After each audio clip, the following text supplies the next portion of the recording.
Biome leading institute for pre medical exam NEET प्रतियोगिता परीक्षा की तैयारी के लिए लेकर आया है live digital classes on YouTube channel, pre recorded class, classroom video, special session, chat room. घर बैठे पूछिए सवाल, रिवीजन भी आसान।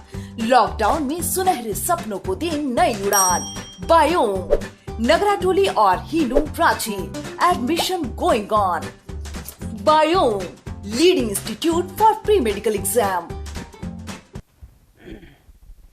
तो देखो स्टूडेंट्स, बता रहे थे कि हम लोग को कुछ मैथ्स पढ़ना है, जिसमें मैथ में जो सबसे बड़ा सेक्शन पढ़ना है वो कैलकुलस है। कैलकुलस में टॉपिक आता है limit, integration, differentiation, maxima minima और डिफरेंशियल इक्वेशन। इसके अलावा ट्रिगोनोमेट्री पढ़ना है और एक मेजर सेक्शन जो हम लोग को पढ़ना है वो ग्राफ पढ़ना है। फिजिक्स में हर चैप्टर्स में कुछ ग्राफ आएगा, तो ये सब कुछ आएगा। आज हम लोग जो स्टार्ट कर रहे हैं वो है slope and its application in physics. तो आप देखिए, आपको एक नोट्स मिला होगा। नोट्स में ये पूरा लिखा हुआ है, आपको सिर्फ यहाँ पे समझना है। आप इस नोट्स को घर में अपने कॉपी में लिख लेना है। आज जो लोग अभी तक नहीं लिखे हैं, क्लास के बाद लिख लीजिएगा, और नेक्स्ट डे से जब आपको ये नोट्स भेजा जाएगा तो आप पहले ही लिख लीजिएगा, और लिख करके वो कॉपी आप साथ में रखिएगा जब आप ऑनलाइन पढ़ रहे हों, ताकि आपको ये समझ में आए कि जो पढ़ाया जा रहा है वो क्या लिखा हुआ है इसमें। तो नेक्स्ट डे से आप ऐसा कीजिएगा। चलिए हम लोग स्लोप स्टार्ट करते हैं। कह रहा है tangent of angle made by any straight line with positive direction of x axis is called its slope. तो साउंड प्रॉब्लम यहाँ तो ऑन है। तो देखिए यहाँ पे ये सपोज करो कि एक्स एक्सिस है, ये वाई एक्सिस है। आप जानते हैं कि इसके बाद पॉजिटिव एक्स एक्सिस होता है, इधर नेगेटिव, पर यहाँ पे थोड़ा सा अंतर है, थोड़ा सा डिफरेंस है। सपोज कीजिए कि ये एक स्ट्रेट लाइन है और ये स्ट्रेट लाइन एक्स एक्सिस को यहाँ पे कट कर रहा है। ये स्ट्रेट लाइन एक्स एक्सिस को यहाँ पे कट कर रहा है। तो स्ट्रेट लाइन एक्स एक्सिस को जहाँ कट कर रहा है उसके राइट साइड जाइएगा तो इसको पॉजिटिव एक्स एक्सिस का डायरेक्शन बोलते हैं स्लोप डिफाइंड करने के टाइम, और इसके लेफ्ट साइड जाइएगा तो नेगेटिव एक्स डायरेक्शन।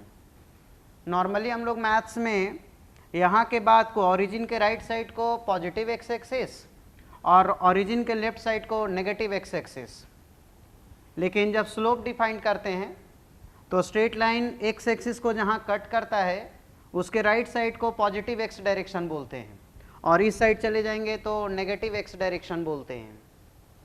अब आइए, पॉजिटिव एक्स डायरेक्शन से ले करके स्ट्रेट लाइन तक ऐसे कहीं मुड़ जाइए आप, तो पॉजिटिव एक्स डायरेक्शन से लेकर के स्ट्रेट लाइन तक जहाँ जाइएगा, जब तक कि ये स्ट्रेट लाइन मिलेगा आपको, तो इसमें जो एंगल बनेगा, सपोज कीजिए कि एंगल थीटा बना, तो स्लोप कैसे डिफाइंड होता है? स्लोप डिफाइंड होता है, इसको स्मॉल m से डिनोट करते हैं, और ये डिफाइंड होता है आपको tan थीटा। वॉल्यूम बच्चा इंक्रीज करने बोल रहा है, यहाँ पे वॉल्यूम इंक्रीज करने का ऑप्शन है।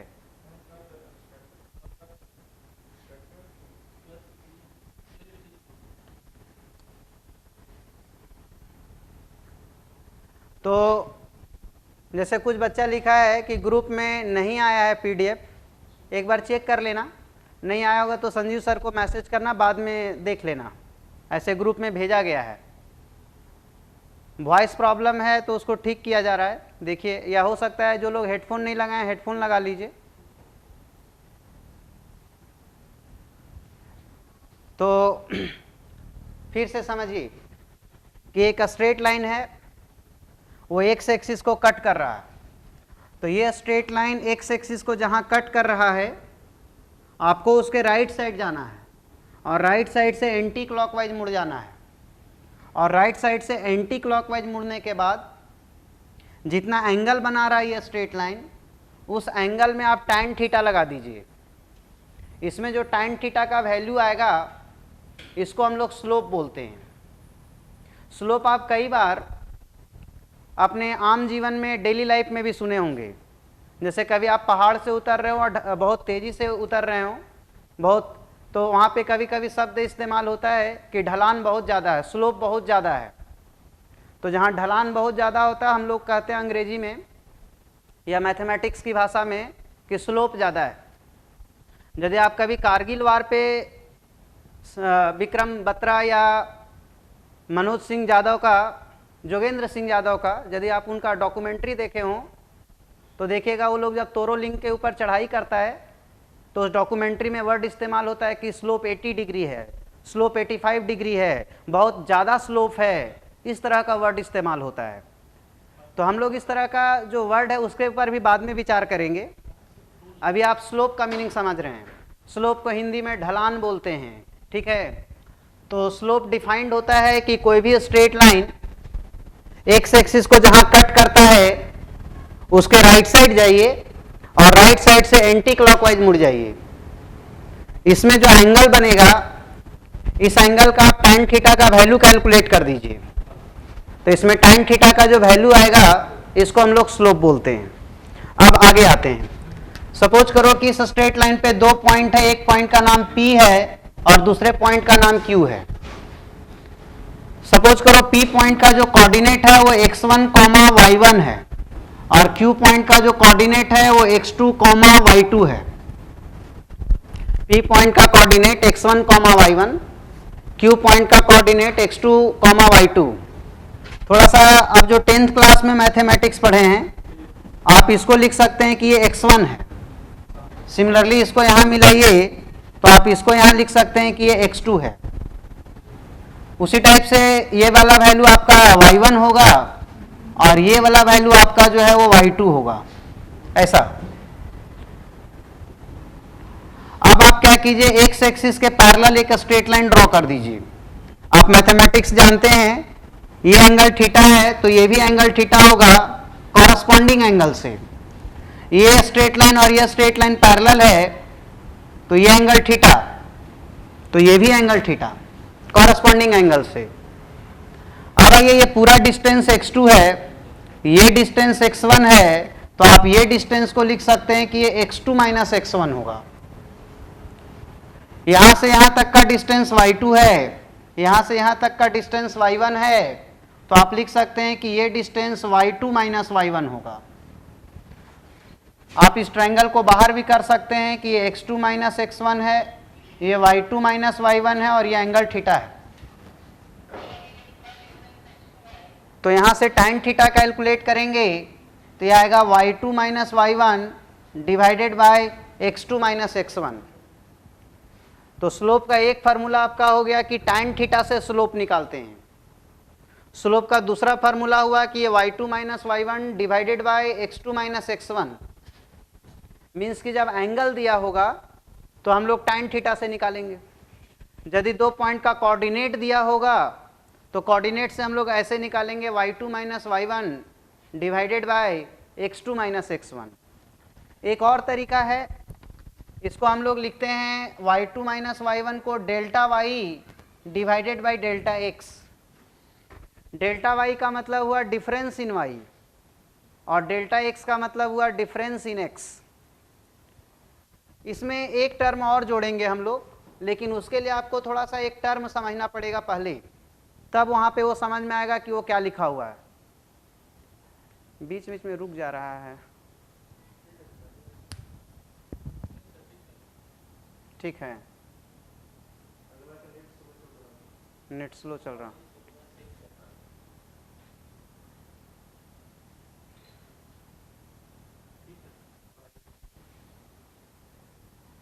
देखिए एक बच्चा कुछ साउंड का प्रॉब्लम है, पहले वो लोग साउंड ठीक करो, कुछ तुम लोग का अपना प्रॉब्लम होगा शायद इंटरनेट कनेक्शन।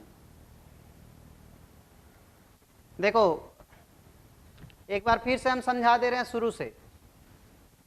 सपोज करो कि ये एक स्ट्रेट लाइन है और ये स्ट्रेट लाइन एक्स एक्सिस को जो है सो यहाँ पे कट किया और जहाँ पे कट किया आपको उसके राइट साइड जाना है और राइट साइड से मुड़ करके आपको एंटी क्लॉकवाइज मुड़ना है, जिधर घड़ी घूमता है उसके उल्टा। यदि आप क्लॉकवाइज घूमेंगे तो इस साइड आएंगे, आपको एंटी क्लॉकवाइज घूमना है। तो एंटी क्लॉकवाइज घूमेंगे तो आप इस तरीके से घूमेंगे। तो इसमें जो एंगल बनेगा, मान लीजिए कि ये थीटा एंगल बना, ये जितना एंगल बनेगा आपको उस एंगल का tan थीटा कैलकुलेट करना है। ट्रिगोनोमेट्री में 6 ट्रिगोनोमेट्रिक रेशियो होता है, उसमें आपको tan थीटा निकालना होता है। और tan थीटा का जो वैल्यू हम लोग कैलकुलेट करते हैं, tan थीटा के इस वैल्यू को स्लोप बोलते हैं, ऐसा। तो यही डेफिनेशन लिखा हुआ है कि tangent of the angle made by any straight line with positive direction of x axis in anti clockwise direction is called its slope. अब आइए, चलो इसको हम फिर से यहाँ फिर बना भी दे रहे हैं।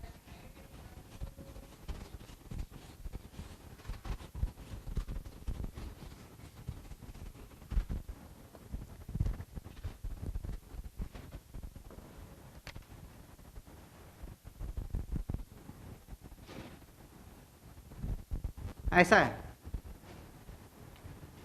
ये एंगल थीटा है। तो अभी हम बताए तुमको कि स्लोप क्या डिफाइंड होता है, tan थीटा के वैल्यू को स्लोप बोलते हैं। रिपीट कर दे रहे हैं। और कुछ बात आपको हो सकता है ना, आप समझते रहिए, बहुत सारा बात आपको क्वेश्चन के माध्यम से भी क्लियर होगा। कोई भी नया टॉपिक होता है तो थोड़ा समझने में दिक्कत आता है। ये स्लोप जो पढ़ा रहे हैं आप कभी 10 तक देखे नहीं थे, तो आप यहाँ ध्यान से सुनते रहिए, चैट मत कीजिए। और उसके बाद भी प्रॉब्लम रहेगा तो आप ना व्हाट्सएप पे मैसेज कीजिएगा। आप ग्रुप में मैसेज नहीं करके, आप मेरा नंबर है उसमें ग्रुप में आप चेक कीजिएगा, ये वाला नंबर, आप इस नंबर पे हमको मैसेज कीजिएगा कि हमको फलना लाइन नहीं समझ में आया, तो हम आपको बता देंगे। अभी आप यहाँ पे समझने की कोशिश कीजिए। तो ये नंबर है 9801931734। जिनको दिक्कत रह जाएगा वो क्लास के बाद व्हाट्सएप पे मैसेज कर दीजिएगा। अब आइए यहाँ पे वापस। तो ये tan थीटा का वैल्यू आपका स्लोप कहलाता है। हम बता रहे थे कि यहाँ पे एक पॉइंट लेना आपको P, यहाँ पे एक पॉइंट लेना आपको Q। P का कोऑर्डिनेट है x1, y1। तो जो लोग मैथमेटिक्स जानते हैं, ये वैल्यू y1 होना चाहिए और आपका ये वैल्यू x1 होना चाहिए। सिमिलरली यदि आप यहाँ का कोऑर्डिनेट लिखते हैं x2, y2, तो इसको मिलाइए, ये पूरा लेंथ y2 होगा, ये पूरा लेंथ y2 होगा, और आप कह सकते हैं कि ये लेंथ आपका x2 होगा। आप इसको यहाँ मिला दीजिए, तो ये एंगल आपका थीटा है। क्यों? कोरस्पोंडेंस से। तो आपको ये लेंथ बताना है कि ये लेंथ कितना होगा, तो ये लेंथ होगा आपका y2 माइनस y1। ये पूरा x2 है, ये x1 है, तो आप इसको कह सकते हैं कि ये x2 माइनस x1 है। अभी भी जिनको दिक्कत है हम ट्रायंगल अलग कर दे रहे हैं, ये y2 माइनस y1 और ये x2 माइनस x1, और ये एंगल थीटा है। आप राइट एंगल ट्रायंगल में tan थीटा कैलकुलेट करते हैं p बाई बी से, तो थीटा के सामने p और ये b बन गया, तो ये वैल्यू हो गया आपका y2 minus y1 divided by x2 minus x1। तो स्लोप निकालने का अभी तक आपको दो फार्मूला बताए हैं। एक फार्मूला है कि एंगल दिया होगा तो tan थीटा से निकालेंगे, और दूसरा है कि यदि कोऑर्डिनेट सिस्टम दिया होगा तो y2 minus y1 divided by x2 minus x1। अभी तक ये दो तरीका हुआ। आगे बढ़िए, इसको आप लिख सकते हैं del y by del x। Del word का मतलब होता है डिफरेंस, तो y का डिफरेंस डिवाइडेड बाई x का डिफरेंस, तो इसको हम लोग लिखेंगे del y by del x। अब इसको थोड़ा यहीं पे छोड़ देते हैं, थोड़ा आगे इधर देखिए आप। जैसे हम कहीं लिखते हैं x इज इक्वल टू 1.99, इस तरह से बहुत सारा हम 9 बैठा दें, तो आप इसको कह सकते हैं कि ये 2 लिखा हुआ है, पर इसको क्रूड सेंस में आप 2 बोल सकते हैं, रफली आप इसको 2 बोल सकते हैं। x इज इक्वल टू 2, आप इसको ऐसा रफली बोल सकते हैं। लेकिन यदि मैथमेटिक्स के संविधान के अनुसार बात कीजिएगा तो इसको लिखा जाता है इस तरीके से, LIM नीचे x एरो दे करके 2। इस LIM को पूरा पढ़ना है आपको, लिमिट पढ़ना है, और यहाँ x है, ये जो एरो है इसको एरो ना पढ़ के आपको इसको टेंड्स रीड करना है, TENDS टेंड्स।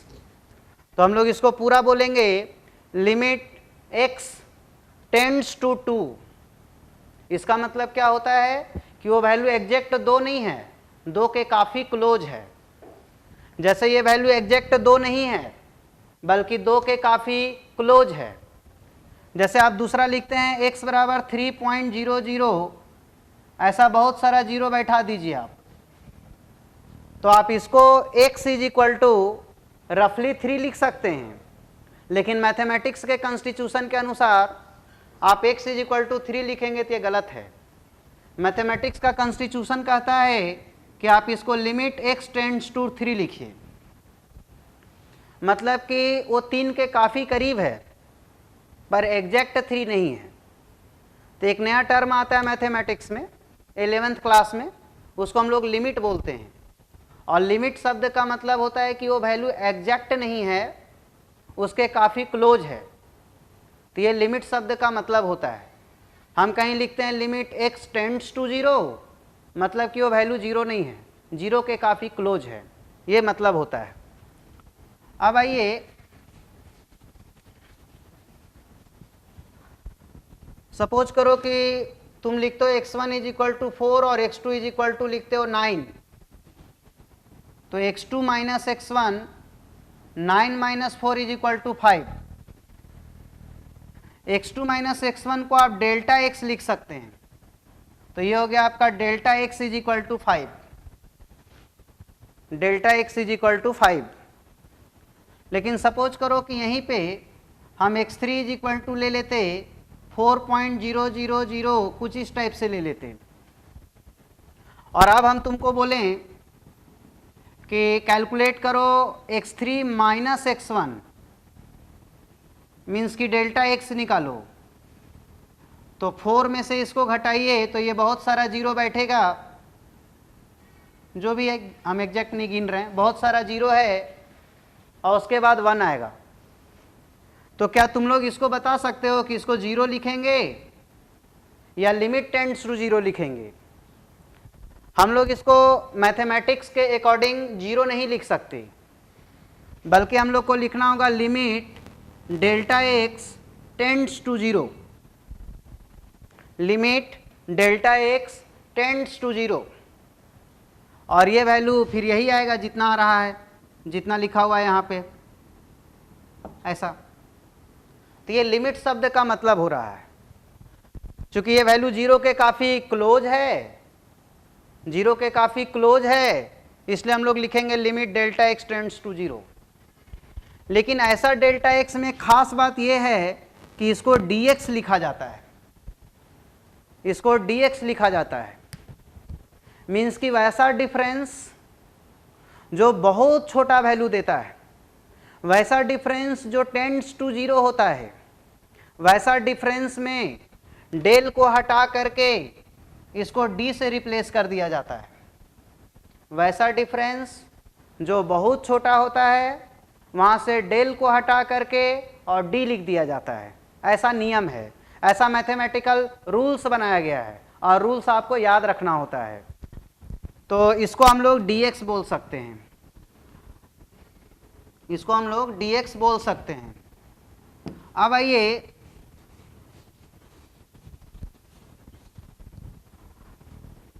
यहाँ पे देखिए, इसमें हम लोग लिखते हैं limit delta x tends to 0,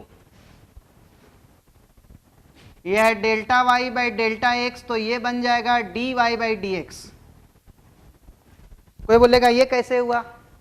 तो अभी तो बताया आपको कि जब डिफरेंस एक्सट्रीमली स्मॉल हो जाता है, जब डिफरेंस एक्सट्रीमली स्मॉल हो जाता है, जब वो अत्यंत छोटा हो जाता है, तो ऐसा डिफरेंस में डेल्टा हटा करके d लिखा जाता है। तो वही हम लोग काम किए, डेल्टा दोनों जगह हटा दिए और यहाँ पे d लिख दिया गया। तो अब फाइनल आइए कि स्लोप का क्या क्या फार्मूला हुआ। स्लोप का फार्मूला हुआ tan theta y2 minus y1 divided by x2 minus x1 and that is equal to dy by dx। यही स्लोप का फार्मूला है, आपको फार्मूला याद रखना है। आज के क्लास में स्लोप निकालने के लिए इससे और इससे सिखाएंगे, tan थीटा से कैसे स्लोप निकलता है और कोऑर्डिनेट से कैसे निकलता है। ये जो dy बाई dx से स्लोप निकालने का मेथड है ये आज नहीं पढ़ेंगे, ये अभी हम लोग पढ़ें, इसके लिए और भी टॉपिक जानना पड़ेगा। इसको बोलते हैं डिफरेंशिएशन। dy बाई dx से हम लोग तभी स्लोप निकाल सकेंगे जब हम लोग मैथ्स का अगला टॉपिक पढ़ेंगे जिसका नाम है डिफरेंशिएशन। पर यदि हम लोग ये दोनों भी समझ लेते हैं तो आइए देखिएगा, हम आपको मोशन इन स्ट्रेट लाइन का कुछ अच्छा खासा फिजिक्स का क्वेश्चन सिखा सकते हैं कि कैसे स्लोप में tan थीटा से या y2 minus y1 divided by x2 minus x1 से फिजिक्स में कैसे क्वेश्चन बनेंगे। तो अभी आपको इतना याद रखना है। तो आगे बढ़ते हैं। एक आपको नोट्स में टेबल दिया हुआ है, टेबल में साइन कॉस ये सब का वैल्यू दिया हुआ है। चूँकि tan थीटा का यहाँ वैल्यू का ज़रूरत पड़ेगा तो आप टेबल थोड़ा सा याद कर लीजिए, याद नहीं भी करें तो ट्रिगोनोमेट्री हम आपको पढ़ाएंगे, आप अभी टेबल की सहायता से वो डाटा देख सकते हैं कि वो tan थीटा का वैल्यू कितना है। तो सामने नोट्स में यहाँ पे 0 to 180 डिग्री में कुछ इंपॉर्टेंट वैल्यूज लिखा हुआ है, जो वैल्यू हम लोग यहाँ पे इस्तेमाल करेंगे। ठीक है, अब आगे आइए। अब हम लोग इस पर थोड़ा सा छोटा छोटा क्वेश्चंस बनाते हैं। एक लड़की लिखी है दीक्षा श्रीवास्तव, या क्या लिखा हुआ है कि 10:1 में डेल्टा ही होगा, तो नहीं, जब डिफरेंस बहुत छोटा होगा या आप किसके रिलेटिव में ले रहे हैं उस पर डिपेंड करता है। आपको आगे बहुत सोचने की जरूरत नहीं है, जैसे जैसे हम यूज करेंगे आपको खुद ही समझ में आ जाएगा। एक लड़का बोला स्लोप इज डिनोटेड बाय, तो लिखा हुआ भाई कि slope is denoted by m, पहले शायद हम लिखे थे slope is denoted by M.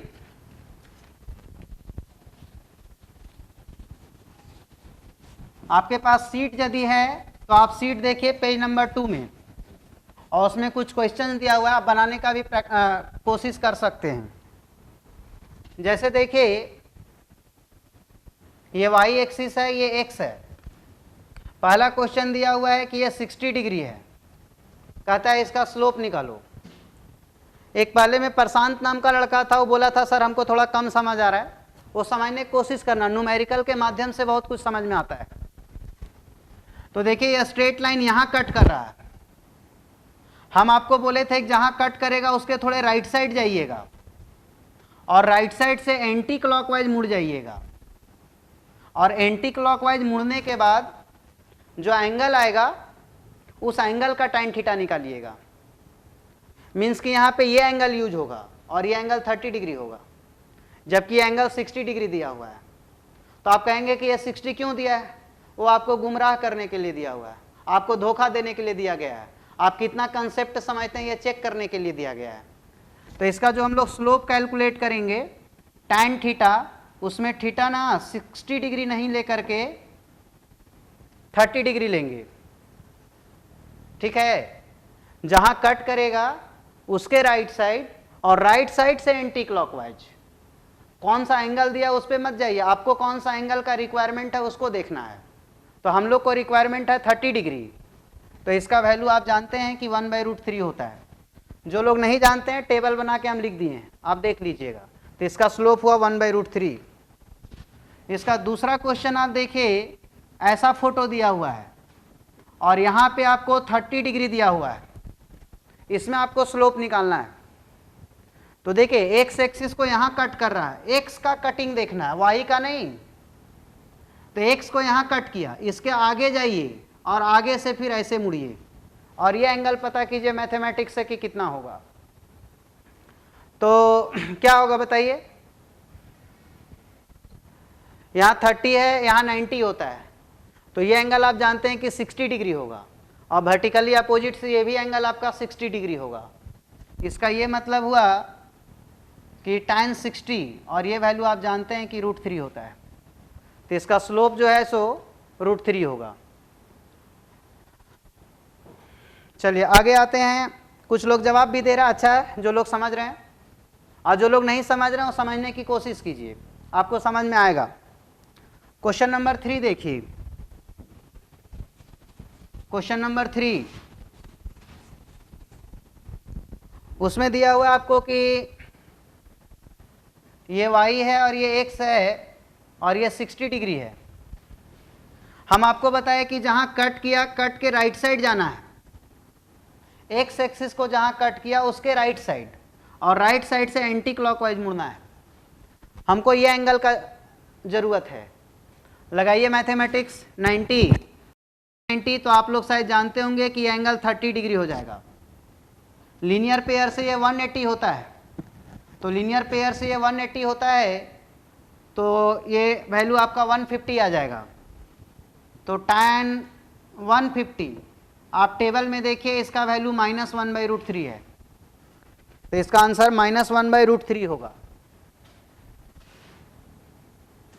एक क्वेश्चन आपको ऐसा दिया हुआ है कि यह एंगल 45 डिग्री है, तो जहां कट कर रहा है, जैसे यहां पे कट कर रहा है, आप इसके राइट साइड में जाइए और राइट साइड से ना आप एंटी क्लॉकवाइज लाइन तक जाइए, जहां ये लाइन दिया हुआ स्ट्रेट लाइन, यहां तक आइए। अब आप इसका वैल्यू कैलकुलेट कीजिए। ये 45 है, तो लीनियर पेयर से कैलकुलेट करेंगे तो ये 135 आएगा। तो आप इसका स्लोप निकालेंगे तो ये 135 आएगा, और इसका वैल्यू -1 होता है, तो ये वैल्यू जो है वो -1 होगा। नेक्स्ट आइए, अगला क्वेश्चन।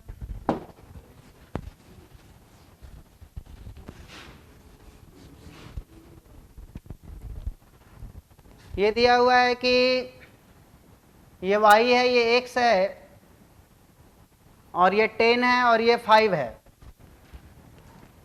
हम लोग का इसका स्लोप निकालना है। तो देखिए, आप इस पॉइंट का कोऑर्डिनेट 10th क्लास में पढ़े होंगे। y एक्सिस है, y एक्सिस का कोऑर्डिनेट पे x कोऑर्डिनेट 0 होता है, y एक्सिस पे x कोऑर्डिनेट 0 होता है, और y 10 है। ये x एक्सिस है, तो यहाँ का कोऑर्डिनेट 5,0 होगा।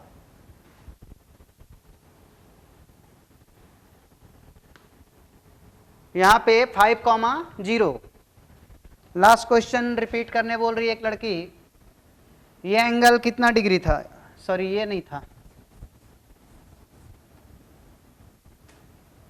ये 45 था जी, अदिति वर्मा। आप देखिए, यहां कट किया, इसके आप राइट साइड जाइए, और राइट साइड से आप एंटी क्लॉकवाइज मुड़ जाइए। तो ये एंगल आप कैलकुलेट कीजिए ना, कितना आ रहा है? 180 - 45, ये बचेगा 135, और स्लोप आप निकालिए 135। ऐसे ही आप मैथ्स में देखिए, पीछे टेबल हम लिख दिए हैं, इसका वैल्यू -1 है, इसलिए इसका आंसर जो है वो -1 होगा। अब आइए, हम लोग यहाँ लिख रहे थे कि ये 10 है, ये 5 है, तो कोऑर्डिनेट अरेंज करें इस पॉइंट का 0,10, इसका 5,0। तो स्लोप निकालने का फॉर्मूला पढ़ा है y2 - y1 divided by x2 - x1। तो y2 कोई भी 2 ले लीजिए, जैसे आप इसको x2 लीजिए, इसको y2 लीजिए, और यहाँ पे इसको x1 लीजिए और इसको x2 सॉरी ये y2 लीजिए। तो सॉल्व कीजिए इसमें 0, 10 और यहाँ पे 5 - 0, तो ये आंसर आपका -2 आएगा। ज़्यादातर लोग का आंसर -2 था, वो सही आंसर है, और जिनका आंसर +2 आ रहा था वो गलत आंसर है। तो इसका आंसर जो है वो -2 होगा। कोई बोलेगा सर इसको tan थीटा से क्या नहीं निकाल सकते हैं? tan थीटा से तो निकाल सकते हैं। शायद बैच 1 का बच्चा लोग ट्रिगोनोमेट्री पढ़ा है, वो लोग तो समझ जाएगा, लेकिन जो ट्रिगोनोमेट्री नहीं पढ़ा है शायद उनको थोड़ा दिक्कत आएगा। इसलिए हम कहते हैं कि जब कोऑर्डिनेट दिया हो तो ये मेथड बढ़िया है। कोऑर्डिनेट दिया हो तो आप ऐसे ही पुट करके बनाइए। वैसे हम एक और मेथड बता देते हैं। तो देखिए एक और मेथड क्या है, ये आपका 10 है, ये 5 है। जहां कट कर रहा है उसके राइट साइड जाइए और आप राइट साइड से एंटी क्लॉकवाइज मुड़ना है। इसमें जो एंगल बनेगा वो थीटा है, तो tan थीटा का वैल्यू आपको स्लोप देता है। इधर तो कहीं ट्रायंगल ही नहीं बन रहा है, तो जब ट्रायंगल ही नहीं बन रहा है तो tan थीटा कैसे निकालेंगे? तो देखिए हम लोग एक दूसरा रास्ता अपनाते हैं। ये जो ट्रायंगल है जिसमें ये 10 है, ये 5 है, आप लोग जो लोग गणित समझते हैं, मैथमेटिक्स, ये एंगल 180 माइनस थीटा होगा। समझिए, ये एंगल आपका थीटा था, तो ये एंगल 180 माइनस थीटा होगा। अब इसको छोड़िए, इस ट्रायंगल में ये पोल हो गया, ये बेस और ये हाइपोटेनस, पोल, बेस और ये हाइपोटेनस। तो tan 180 माइनस थीटा ये 10/5 हुआ। मैथ्स में इसका फॉर्मूला माइनस tan थीटा होता है, हम पढ़ाएंगे बाद में आपको। तो ये हो गया आपका 2, माइनस आप उस साइड ले जाइए तो -2, और स्लोप सिर्फ tan थीटा को बोलते हैं, माइनस tan थीटा को नहीं। इसका मतलब हुआ कि यही स्लोप होगा, तो स्लोप हो गया इसका -2।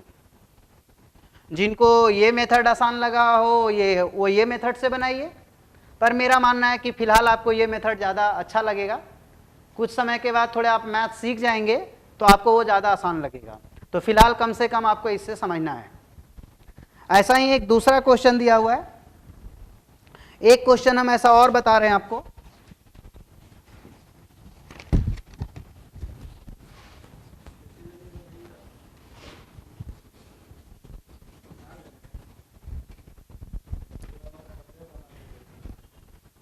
देखिए एक ऐसा क्वेश्चन दिया हुआ है, ये 4 है और ये 6 है।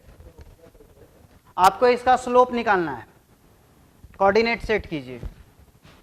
इसका कोऑर्डिनेट होगा बच्चा लोग 4,0। x का 4 है और x पे y कोऑर्डिनेट 0 होता है। इस पे आइए, इस पे आइएगा तो y पे 0 होता है x कोऑर्डिनेट, और ये -6। ठीक है। अभी जैसे एक लड़का लिखा है Ankit Mishra, sir please repeat again. देखो हम बताए ना, सेकंड मेथड अभी तुमको समझने में दिक्कत आएगा, आप उसको छोड़ दीजिए, आपको पहला मेथड समझना है। और स्लोप नेगेटिव हो सकता है, पॉजिटिव हो सकता है, उस पर मत जाइए आप। क्या हो सकता है उसकी चर्चा हम लोग आगे करेंगे। आप कोऑर्डिनेट से समझिए। यहाँ पे कोऑर्डिनेट लिख रहे हैं तो इसका 4,0, इसका 0, -6। ये y2 minus y1 divided by x2 minus x1। कहीं भी 2 ले लीजिए, जैसे इसको हम 2 ले लेते हैं और इसको यहाँ पे 1, तो y2 हो गया 0 और y1 हो गया -6, तो 0 माइनस -6 बाय x2 हो गया 4 और x1 हो गया 0, तो 4 - 0, तो ये हो गया आपका 6/4 इज इक्वल टू 3/2। ऐसा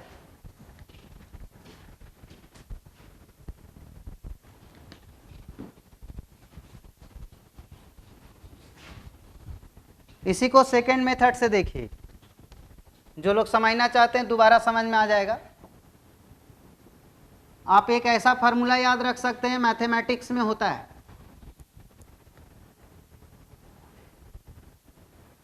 एक लड़का प्रशांत लिखा है, सर किसी को भी x और y मान सकते हैं। तो हाँ, आप उल्टा भी मान के चेक कीजिएगा घर में आंसर, आपको जरूर सेम आंसर आएगा। आप किसी को भी x1 y1 और किसी को भी x2 y2 मान सकते हैं, दोनों से आंसर आपका सेम आएगा। तो देखिए ये क्वेश्चन ऐसा था कि ये 4 है, ये 6 है। नियम आपको नहीं भूलना है कि जहां कट किया है उसके राइट साइड जाना है, जहां कट किया है उसके राइट साइड जाना है और राइट साइड से एंटी क्लॉकवाइज मुड़ना है, और ये एंगल थीटा, तो वर्टिकली अपोजिट से ये भी एंगल थीटा होगा। तो देखिए जो ट्रायंगल बन रहा है ये 6 है, ये 4 है और ये एंगल थीटा है। tan थीटा स्लोप देता है, तो 6/4 ये 3/2, इसका मतलब हुआ कि इसका भी स्लोप इस मेथड से भी वही आएगा, तो आंसर हो गया आपका 3/2। तो चलिए ये हो गया, आपको कोऑर्डिनेट वाला सिखा दिए कैसे बनता है। स्लोप में कुछ आगे पॉइंट्स दिया हुआ है, इंपॉर्टेंट पॉइंट्स इन स्लोप, जिसका बहुत सारा एप्लीकेशन होगा फिजिक्स में। Slope of a straight line is constant, देखते हैं ये क्या होता है आगे चल के, एक दो पॉइंट समझ लेते हैं। Slope of curve is variable, to calculate the slope at any point on curve draw a tangent at that point, if the tangent makes acute angle with positive direction of x-axis, then its slope is positive, and if it is obtuse angle, then its slope is, गलती से वहाँ फिर से positive लिखा हुआ है, आप notes में थोड़ा सुधार कर लीजिएगा, वहाँ पे नेगेटिव होगा। इस सेकेंड लाइन का सबसे नीचे में आप थोड़ा नोट्स में करेक्शन कीजिए, वहाँ नेगेटिव होगा, ठीक है।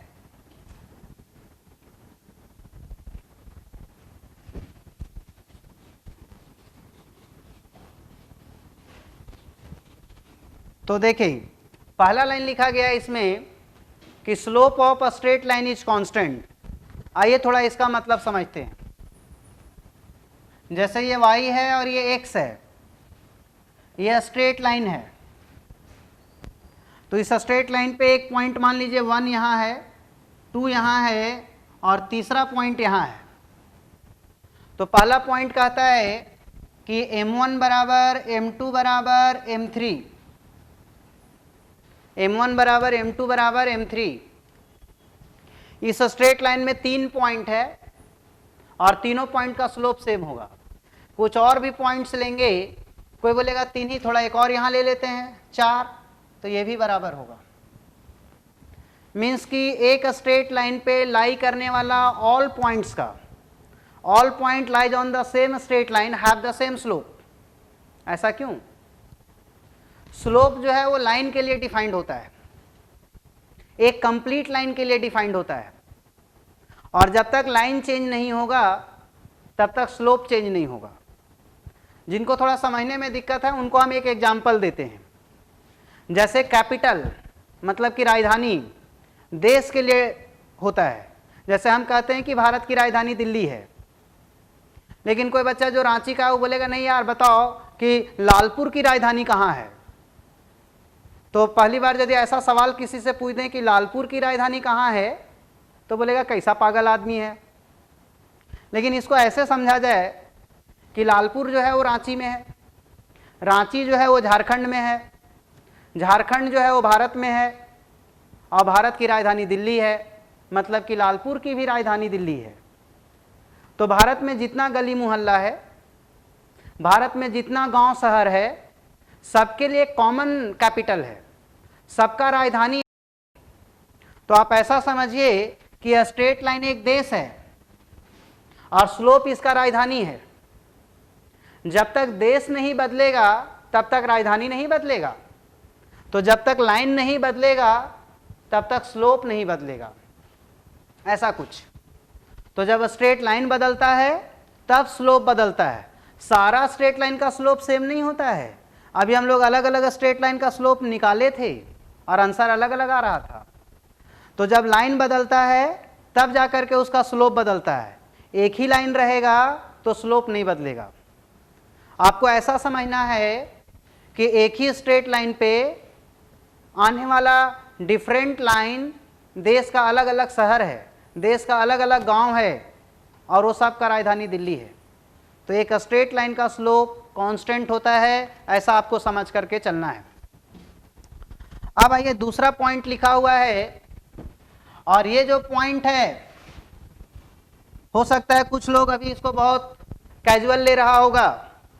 अभी जस्ट आगे जाके वेलोसिटी एक्सेलरेशन आने वाला है, और वेलोसिटी एक्सेलरेशन में जिसको ये पॉइंट क्लियर नहीं हुआ कि स्ट्रेट लाइन का स्लोप क्लियर सेम होता है, लाइन चेंज होने पे स्लोप चेंज होता है, लाइन चेंज नहीं होता है तो स्लोप चेंज नहीं होता है, उनको वेलोसिटी एक्सेलरेशन कैलकुलेशन में बहुत दिक्कत होगा, और आगे फिजिक्स में बहुत टर्म में दिक्कत होगा। तो आप इसको समझ लीजिए कि जब तक लाइन चेंज नहीं होगा तब तक स्लोप चेंज नहीं होगा। एक गिवन स्ट्रेट लाइन का स्लोप कांस्टेंट होता है। कुछ लोग कहेंगे ये कांस्टेंट क्या होता है, वेरिएबल क्या होता है। आइए थोड़ा सा आपको वो भी समझा देते हैं। कांस्टेंट और वेरिएबल ऐसे आप जानते हैं, कांस्टेंट उसको बोलते हैं जिसकी वैल्यू चेंज नहीं होती है, और वेरिएबल उसको बोलते हैं जिसका वैल्यू चेंज होता है। जैसे तुम लोग अभी जानते हो कि भारत का प्रधानमंत्री नरेंद्र मोदी है, इसके पहले भारत का प्रधानमंत्री डॉक्टर मनमोहन सिंह था, इसके पहले भारत का प्रधानमंत्री अटल बिहारी वाजपेयी जी थे, इसके पहले भारत का प्रधानमंत्री इंद्र कुमार गुजराल था, इसके पहले भारत का प्रधानमंत्री एच.डी. देवगौड़ा था, इसके पहले भारत का प्रधानमंत्री पी.वी. नरसिम्हा राव था। तो ये सब आप देख रहे हैं बदल रहा है, तो इसको हम लोग वेरिएबल बोलते हैं। ये कभी फिक्स नहीं है, चेंज हो रहा है बार बार। 2024 में हो सकता है भारत का प्रधानमंत्री कोई और बन जाएगा, तो इसको हम लोग वेरिएबल बोलते हैं।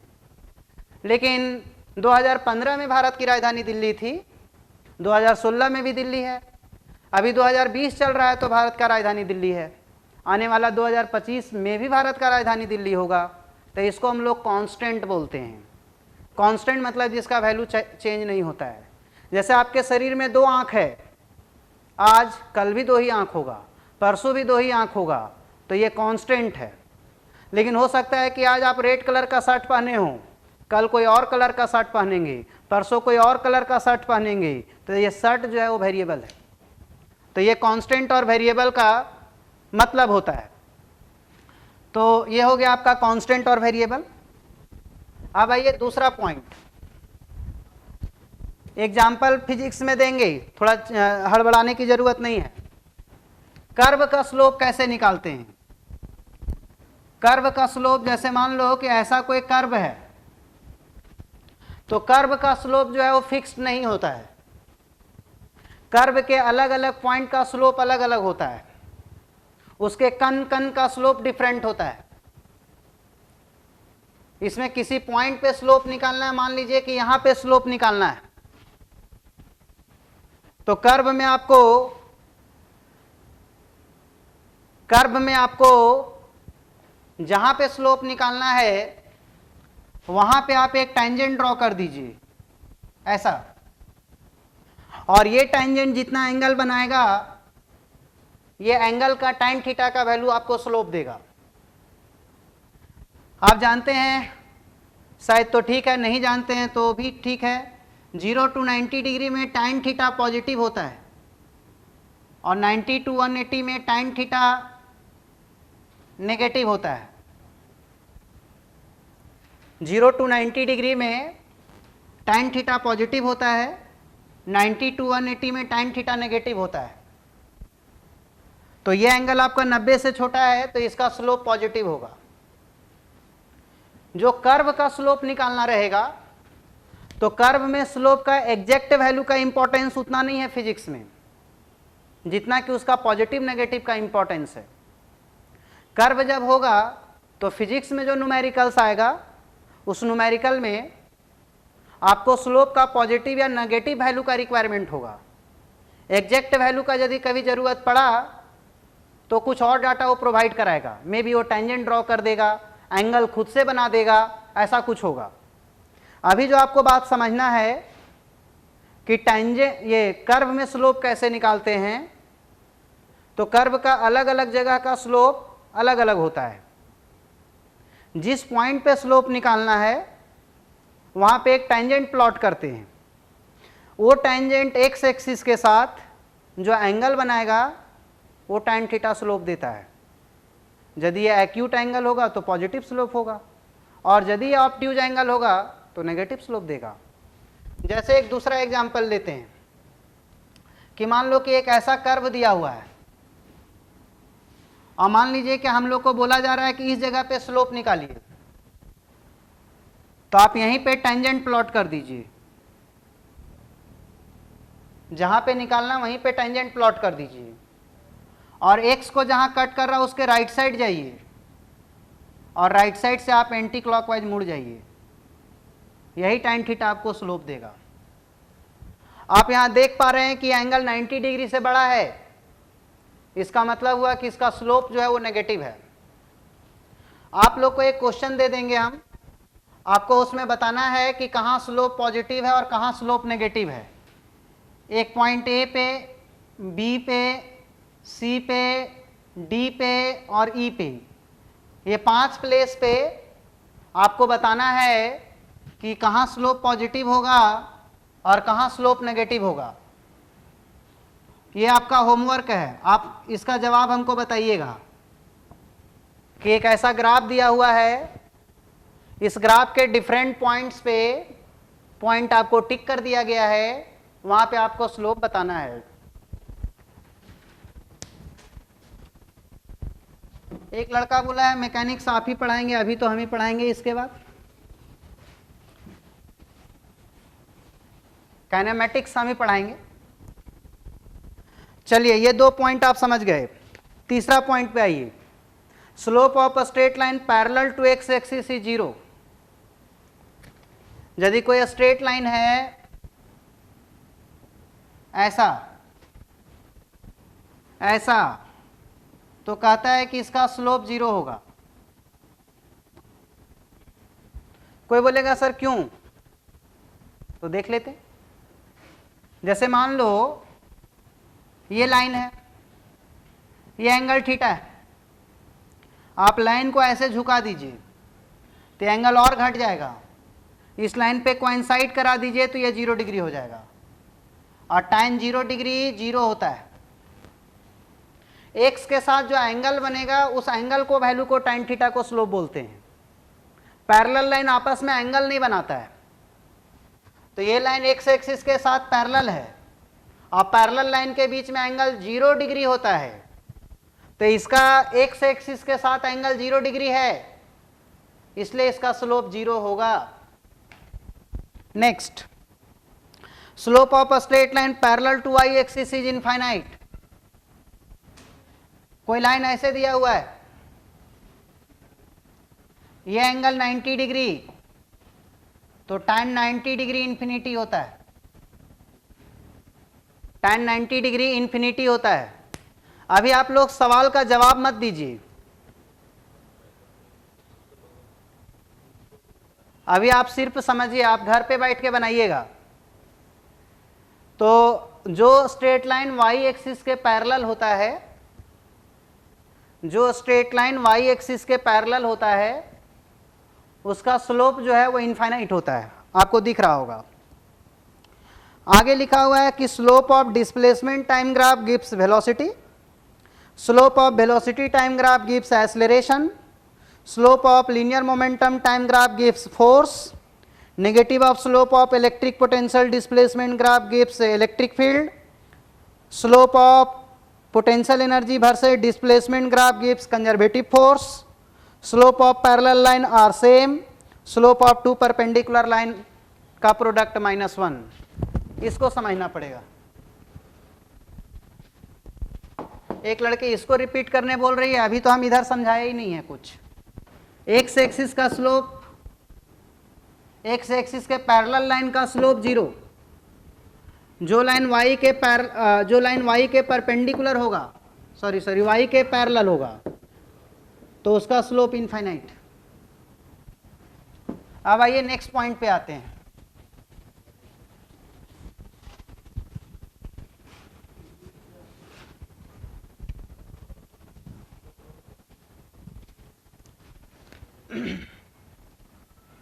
थोड़ा सा यहीं पे फिजिक्स में रिलेट हो रहा है, जहां तक तुम सीखे हो वो मैथ्स था, अब हम फिजिक्स में रिश्ता जोड़ रहे हैं, तो यहां पे समझना आपको बहुत इंपॉर्टेंट है।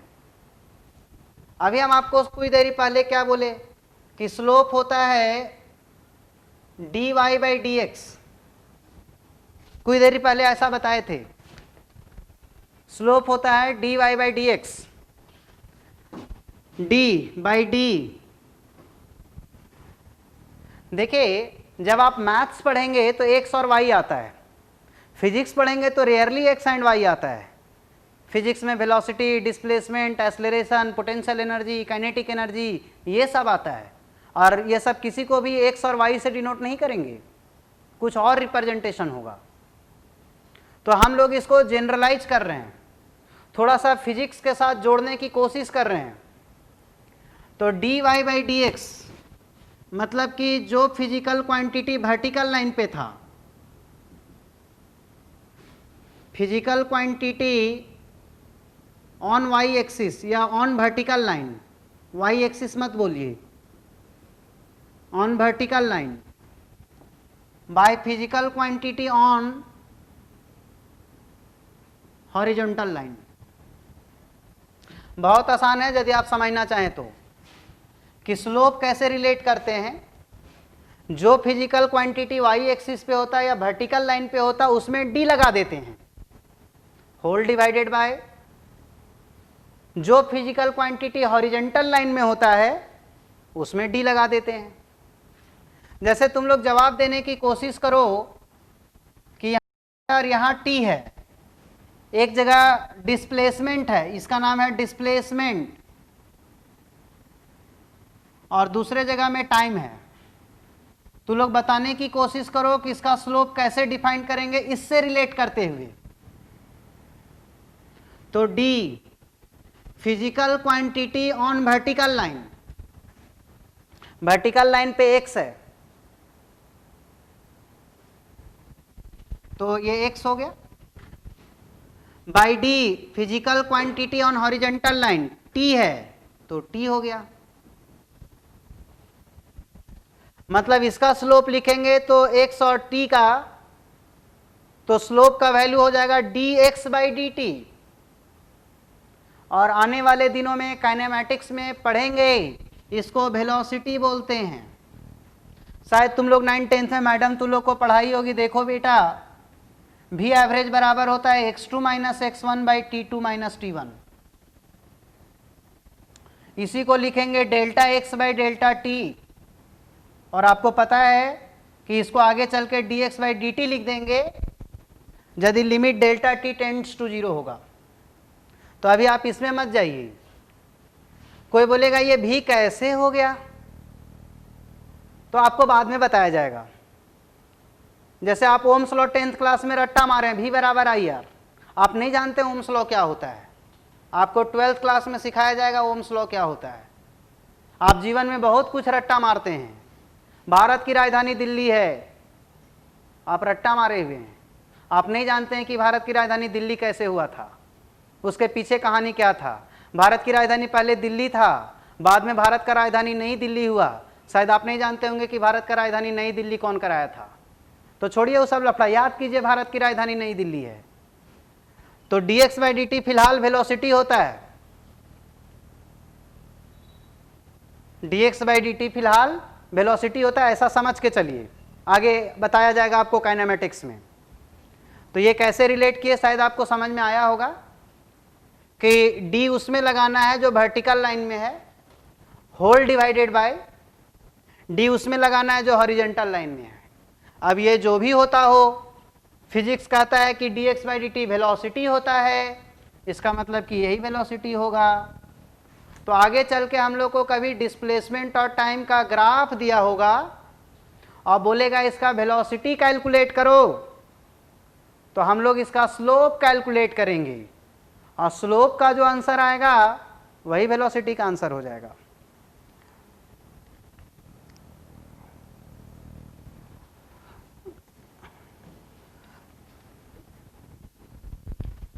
तो देखिए अब आगे बढ़ते हैं।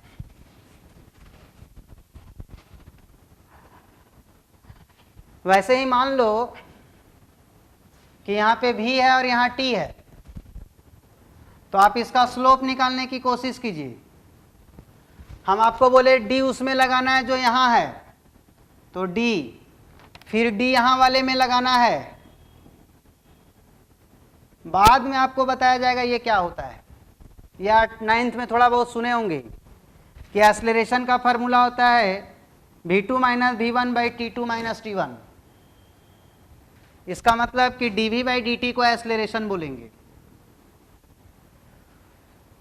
तो dv बाई dt एक्सेलरेशन होगा, मतलब slope of velocity time graph slope of velocity time graph acceleration देगा।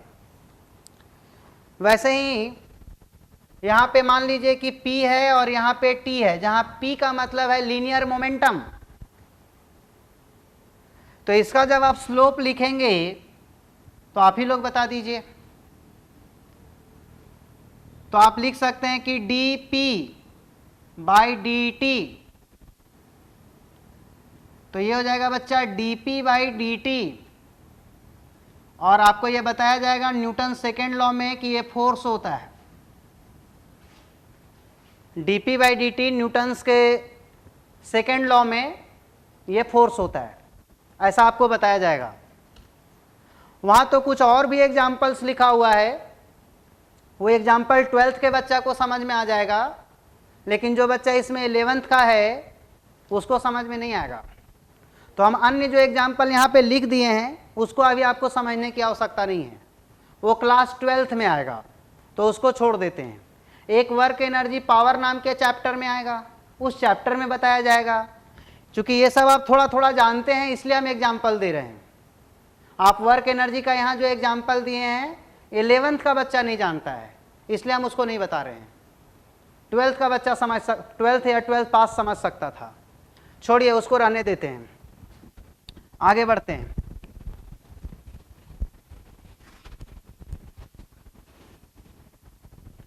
अब आइए, एक लाइन और लिखा हुआ है कहीं कि स्लोप ऑफ स्ट्रेट लाइन जो y एक्सिस के काफी क्लोज है, 5 number point, 5th number point बता रहे हैं। Slope of straight line lying closer to y axis having more slope than the straight line lying away from y axis. थोड़ा सा आपको यहाँ समझने का प्रयास करते हैं। tan 0 डिग्री 0 होता है, tan 30 डिग्री 0.58 होता है,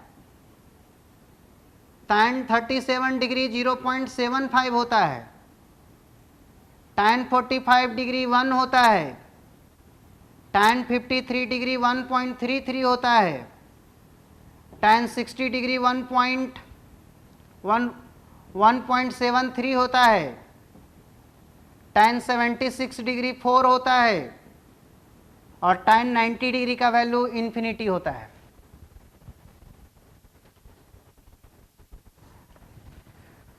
तो देखिए, आप यहाँ वैल्यू से समझने का प्रयास कीजिए कि हम जैसे जैसे एंगल बढ़ा रहे हैं वैसे वैसे tan थीटा का वैल्यू इंक्रीज कर रहा है। एंगल कम है तो वैल्यू भी कम दे रहा है, और एंगल का वैल्यू इंक्रीज कर रहा है तो ओवरऑल tan थीटा का वैल्यू भी इंक्रीज कर रहा है। जैसे जैसे एंगल का वैल्यू इंक्रीज करेगा वैसे वैसे tan थीटा का वैल्यू बढ़ेगा। तो समझो, तो यहाँ पे ये दोनों लाइन है 1 और 2, ये एंगल θ1 मान लो बना रहा है, ये एंगल θ2 बना रहा है। तो θ2 बड़ा है θ1 से, देखने से ऐसा लग रहा है कि ये एंगल बड़ा है और ये एंगल छोटा है। आप इसमें tan लगा दीजिए, तो देखिए tan θ2 बड़ा है tan θ1 से, tan θ2 को 2 का स्लोप बोलेंगे, tan θ1 को 1 का स्लोप बोलेंगे। तो इसका स्लोप ज़्यादा आया, इसका स्लोप कम आया। जो लाइन y के तरफ होता है, जो लाइन y के करीब होता है उसका स्लोप ज़्यादा होता है, और जो लाइन y एक्सिस से दूर होता है उसका स्लोप कम होता है। कैसे, आप देखते चलिए। और ये सब रिजल्ट आपको आगे फिजिक्स पढ़ने के लिए याद रहना चाहिए ताकि आप जल्दी जल्दी सवालों के जवाब दे सकें। तो जो स्ट्रेट लाइन y एक्सिस के करीब होता है उसका स्लोप ज़्यादा होता है, और जो स्ट्रेट लाइन y एक्सिस से दूर होता है उसका स्लोप कम होता है। ये बात आपको समझना है। dp/dt में भाई p लीनियर मोमेंटम है, ऐसा नोट्स में भी लिखा हुआ है, और ऐसा हम वहाँ भी बोले थे। तो dp/dt में p जो है वो लीनियर मोमेंटम है। चलिए आगे बढ़ते हैं। आप नोट्स इसीलिए हम बोलते हैं कि एक बार लिख लीजिए लिख लेंगे तो वर्ड का कंफ्यूजन नहीं रहेगा, वहां पे सारा बात लिखा हुआ है। पर कोई बात नहीं, अभी आज आपका पहला क्लास है, धीरे धीरे आपको बात समझ में आने लगेगा। चलिए आगे बढ़ते हैं। क्वेश्चन कर रहा है कि displacement time graph of 3 particle are shown in figure, select the correct statement. ऐसा दिया है कि यहाँ पे x है, यहाँ पे t है और 3 डायग्राम दिया हुआ है 1 2 3, ठीक है 1 2 3। इसमें कुछ ऑप्शंस दिया हुआ है वेलोसिटी के रिगार्डिंग कि तीनों का वेलोसिटी बराबर और जीरो होगा, तीनों का वेलोसिटी बराबर और जीरो नहीं होगा, वेलोसिटी का ऑर्डर कुछ ऐसा होगा। और फोर्थ ऑप्शन है कि वेलोसिटी का ऑर्डर कुछ ऐसा होगा। तो कैसे जवाब देंगे? हम तुमको बोले एक पोटेंशियल एनर्जी और इलेक्ट्रिक पोटेंशियल छोड़ देना है, पढ़ाते रहे। पोटेंशियल एनर्जी और इलेक्ट्रिक पोटेंशियल 11th का बच्चा छोड़ देगा, 12th वाला को खुद ब खुद समझ में आ जाएगा, पास वाले को। और उसके बाद नहीं समझ में आएगा तो आपको चैप्टर में बताया जाएगा। आपको जस्ट बताना चाह रहे हैं कि ये बहुत इंपॉर्टेंट टॉपिक है। आगे चल के हर चैप्टर में एक दो न्यूमेरिकल स्लोप पे आधारित होगा, स्लोप पे डिपेंडेंट होगा, इसलिए आपको स्लोप को बहुत अच्छे से समझना है। तो जो नहीं बता रहे हैं आप उसको छोड़ दीजिए, जो बता रहे हैं उसको समझने का प्रयास कीजिए। तो देखिए 1 2 3, इसमें वेलोसिटी बताना है, कौन सा ऑप्शन सही है। अभी हम आपको बताएं कि डिस्प्लेसमेंट टाइम ग्राफ होगा बच्चा, तो उसका स्लोप वेलोसिटी देगा। अभी जस्ट बताए कि स्लोप वेलोसिटी देगा और यहां से वेलोसिटी निकलेगा। 3 अलग अलग लाइन है तो 3 अलग अलग स्लोप होगा, इसलिए पहला ऑप्शन गलत हो गया। तीनों स्लोप बराबर नहीं होगा, क्योंकि 3 डिफरेंट स्ट्रेट लाइन है तो 3 डिफरेंट स्लोप होगा, इसलिए पहला और दूसरा दोनों गलत हो गया, क्योंकि ये दोनों इक्वल दिया है। अब आइए इन दोनों में, आप देख रहे हैं कि ये लाइन y के सबसे वर्टिकल लाइन के सबसे नजदीक है। जो लाइन वर्टिकल के सबसे नजदीक होगा उसका स्लोप ज्यादा होता है, तो सबसे ज्यादा इसका होगा, फिर इसका होगा और फिर इसका होगा। तो आप यहां से आंसर मार सकते हैं कि इसका आंसर 4 होगा। चलिए अगला क्वेश्चन देखिए।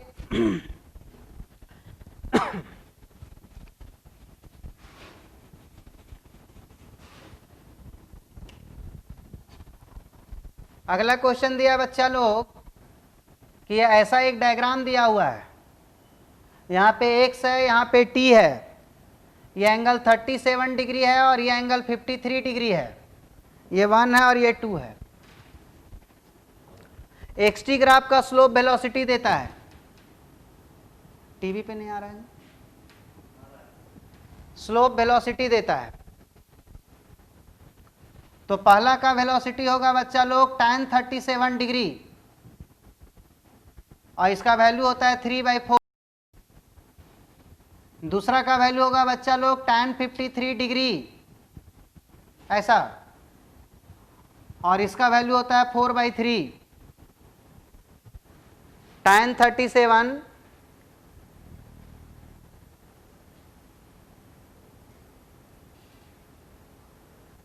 हाँ यही तो हम बता रहे हैं जी कि जो y एक्सिस के नज़दीक होता है उसका स्लोप ज़्यादा होता है, तो इधर वाला का स्लोप ज़्यादा होगा, इधर वाला का कम होगा।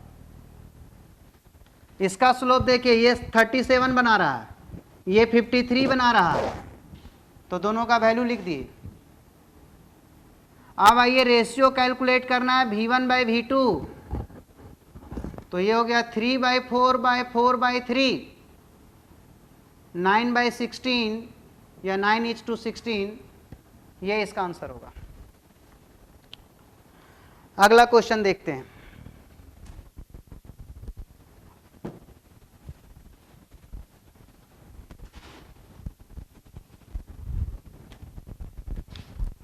नेक्स्ट क्वेश्चन दिया है बच्चा लोग कि ये x है, ये t है, ऐसा डायग्राम दिया हुआ है। और इसमें बताना है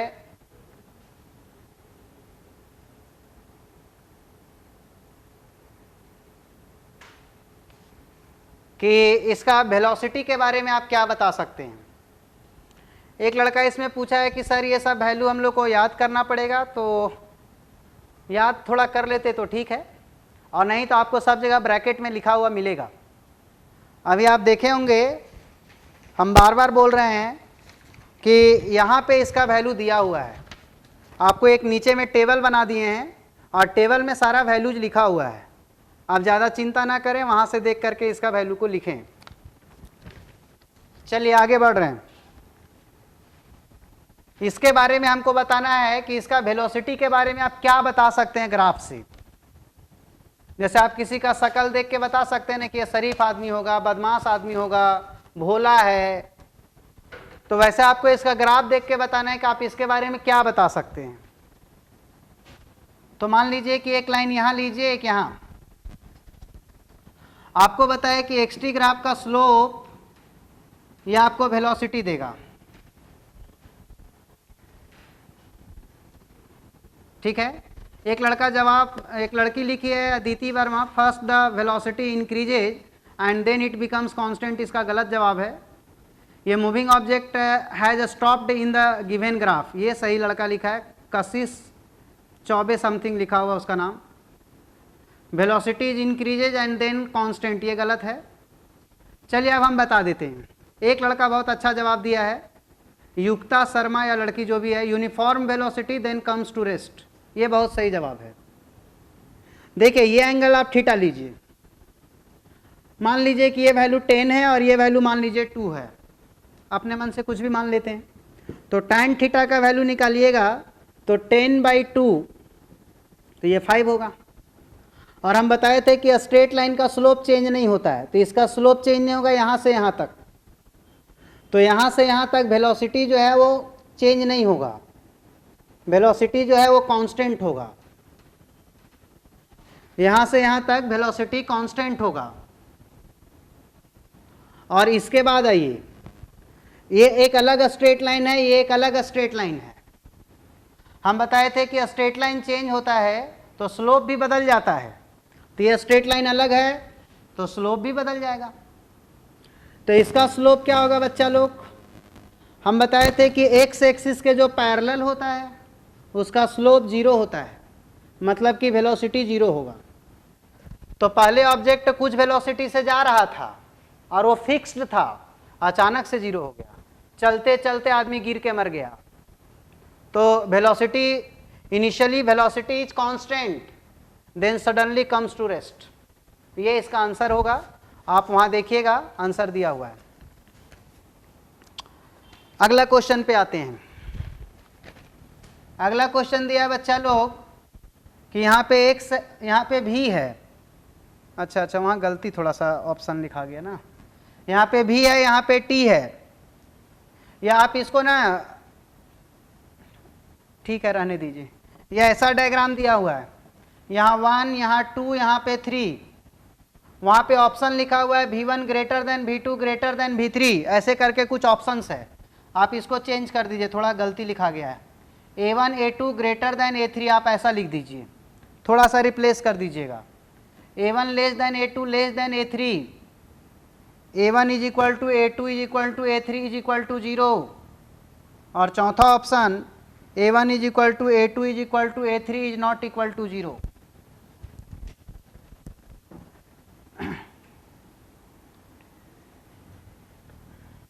ठीक है, देखिए आपको बताए थे कि वेलोसिटी टाइम ग्राफ का जो स्लोप है बच्चा लोग वो एक्सेलरेशन देता है।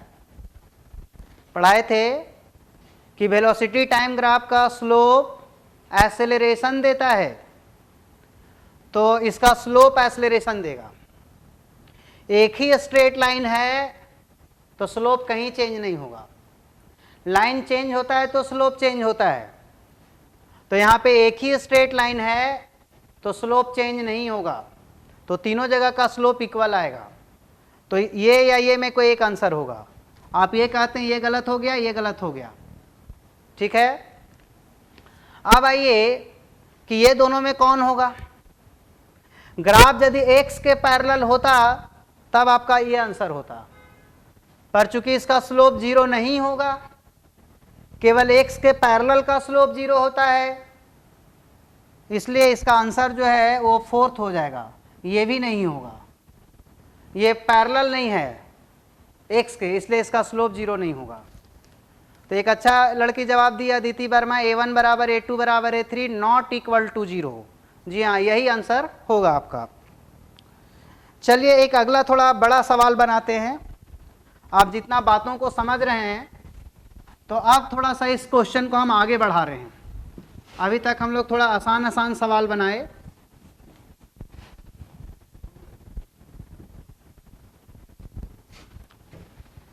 देखिए यहाँ पे x है बच्चा लोग, यहाँ पे t है। ये डायग्राम जो है वो ऐसे दिया हुआ है, इस तरीके से दिया हुआ है। ये 10 है, ये 2 है, ये 6 है और ये 8 है। तुमको इसमें बताना है कि फलना सेकेंड पे वेलोसिटी क्या होगा। जैसे वो फलना लिखा हुआ है, यहाँ 1 है, 5 है और 6.5 है। ठीक है, 1 है, 5 है और 7 है। एक नोबिता भारद्वाज ये सॉरी संकेत कुमार है कि कह रहा है लास्ट क्वेश्चन रिपीट कीजिए। तुम व्हाट्सएप में पूछ लेना जी, देखते हैं तुम्हारा क्या डाउट है इसमें। अब चूंकि वो मिटा दिए, यहाँ ध्यान दीजिए। इसके बारे में बताना है कि कहाँ पे वेलोसिटी क्या होगा। थोड़ा सा गौर से देखिए इसमें कितना लाइन है। एक स्ट्रेट लाइन ये है, दूसरा स्ट्रेट लाइन ये है और तीसरा स्ट्रेट लाइन ये है। हम बोले थे कि स्ट्रेट लाइन बदल जाता है तो स्लोप भी बदल जाता है। तो ये अलग है तो इसका स्लोप अलग, इसका स्लोप अलग और इसका स्लोप अलग। बट एक गिवन स्ट्रेट लाइन का स्लोप चेंज नहीं होता है। तो हम बात करते हैं t का वैल्यू 0 से 2 के बीच में। 0 से 2 के बीच में ये एंगल थीटा मान लीजिए, ये 10 है बच्चा लोग, तो ये भी 10 हो जाएगा। तो ये 10 डिवाइडेड बाई 2, तो 10 डिवाइडेड बाई 2 तो ये 5 आएगा और ये स्लोप वेलोसिटी देता है। तो आप कह सकते हैं कि ये 5 मीटर पर सेकेंड इसका वेलोसिटी हो जाएगा। अब आइए t का वैल्यू 2 से लेकर के 6 के बीच में स्लोप इज इक्वल टू, हम बोले थे कि x एक्सिस के पैरेलल का स्लोप 0 होता है, तो ये स्लोप 0 हो जाएगा, तो वेलोसिटी बराबर 0। अब आइए हम लोग बात करते हैं 6 to 8 सेकेंड के बीच में। डायग्राम कुछ ऐसा है, जिनको कोऑर्डिनेट सिस्टम समझ में आता है बच्चा लोग, 6, 10 और 8, 0। इस पॉइंट का कोऑर्डिनेट x में 6 है और y में 10 है, तो 6, 10 इधर 8 है, x पे y 0 होता है। अब इसका स्लोप निकालो, y2 minus y1 divided by x2 minus x1। 0 minus 10, 8 minus 6, तो यह आ जाएगा -5 मीटर पर सेकेंड।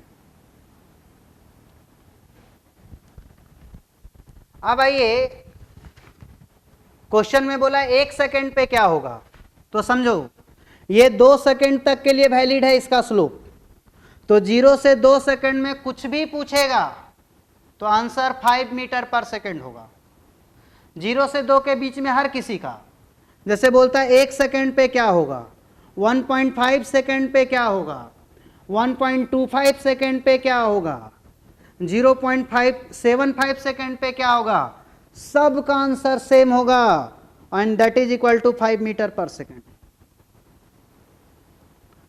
क्यों? तो हम बताए थे कि एक स्ट्रेट लाइन का स्लोप फिक्स होता है, लाइन बदलता है तो स्लोप बदलता है। क्योंकि ये लाइन चेंज नहीं हुआ 2 सेकेंड तक, तो इसका आंसर चेंज नहीं होगा। अब आइए आप 2 से लेकर के 6 के बीच में, तो 2 से 6 के बीच में हर किसी का आंसर 0 होगा। तो एक बार वो बोला था 5 सेकेंड पे, तो 5 सेकेंड पे भी आंसर 0 होगा, तो 5 सेकेंड पे भी आंसर 0 हो गया। एक बार वो पूछा था 7 सेकेंड पे, तो 7 सेकेंड यहाँ कहीं आएगा बच्चा लोग, इस लाइन के स्लोप से निकलेगा, और 6 to 8 में कहीं भी जाएंगे तो आंसर सेम आएगा। तो 6 to 8 में -5 आया है, तो 6 to 8 में जो भी टाइम आएगा उसका आंसर वही होगा, उसका आंसर जो है वो चेंज नहीं होगा, ऐसा। तो ये हो गया आपका आंसर, वहाँ लिखा हुआ है, आप समझने की कोशिश करेंगे। अब इस आधार पे आपको 3 क्वेश्चन नीचे दिया गया है, ठीक है। आप देखते हैं कौन इस 3 सवाल का जवाब बना सकता है। एक क्वेश्चन हम पहले भी दिए थे, शायद याद होगा, और 3 क्वेश्चन यहाँ लास्ट में दिया हुआ है। जिनको आज का क्लास थोड़ा समझ में आया है, आप लोग इसको बना के रखिएगा। जो लोग को लगता है कि नहीं हम एकदम सही बनाए होंगे, वो मेरे इंडिविजुअल नंबर पे मैसेज भी कर सकते हैं, हम चेक कर लेंगे। अदरवाइज हम लोग इसकी चर्चा अगले क्लास में करेंगे कि इसका आंसर क्या आएगा, ठीक है। तो स्लोप करीब करीब आपको खत्म हो गया। अगला हम लोग बात करेंगे अगला दिन जब एक नया टॉपिक आएगा। फिलहाल आप लोग इसको दोबारा पढ़िएगा और कोशिश करना है हर किसी को कि नोट्स एकदम अच्छे से बनाना है। क्वेश्चन को इंग्लिश में लिखना, ये क्वेश्चन को रेड कलम से लिखना है, और आंसर को आपको अन्य ब्लैक या ब्लू से बनाना है। और जो भी नोट्स आपको भेजा जाए, पॉसिबल हो सके तो पहले लिख लीजिए, और यदि पढ़ने के बाद लग रहा है कन्फ्यूजन हो रहा है, तो समझ नहीं आ रहा है क्या क्या लिखा हुआ है, तो आप उसको छोड़ दिया कीजिए, वो पढ़ा देने के बाद लिखिएगा, क्योंकि पढ़ाने के बाद शायद आपको ज़्यादा समझ में आएगा। जो लोग नोट्स नहीं लिखना चाहते हैं पढ़ाने के पहले, वो लोग कम से कम एक बार रीडिंग जरूर मार के आइएगा, एक बार ऊपर ऊपर पढ़ लीजिएगा कि क्या लिखा हुआ है, ठीक है। Thank you.